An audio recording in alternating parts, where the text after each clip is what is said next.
প্রিয় ভিউয়ার্স, শুভ সকাল। তো আজকে ঘুম থেকে উঠে দেখি হালকা গুঁড়ি গুঁড়ি বৃষ্টি পড়ছে। তো এই বৃষ্টির মাঝেই বেরিয়ে পড়লাম সকালের দৌড়ানোর জন্য।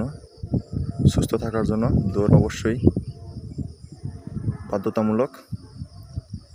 তো দৌড়াতে এসে এমন একটি রাস্তায় আজকে এসে বললাম যার দুই পাশে ধান সমুদ্র, শুধু ধান ক্ষেত আর ধান ক্ষেত, আর এরই মাঝ দিয়ে বয়ে গেছে একটি সুন্দর রাস্তা।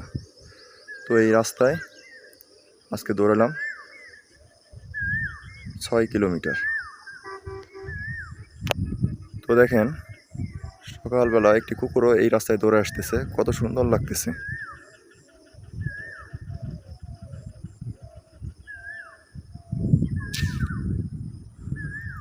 কিরে, তুইও জগিং করিস নাকি সকালে? ও ভয় পাইতেছে। যাই হোক, পরিবেশটা কেমন লাগলো আপনাদের কমেন্টস করে জানাবেন। এবং যারা আমার চ্যানেলটি সাবস্ক্রাইব করেন নাই এবং ফেসবুক পেজটি ফলো দেন নাই, তারা অবশ্যই ফেসবুক পেজটি ফলো দিবেন এবং চ্যানেলটি সাবস্ক্রাইব করে দিবেন। ধন্যবাদ সবাইকে।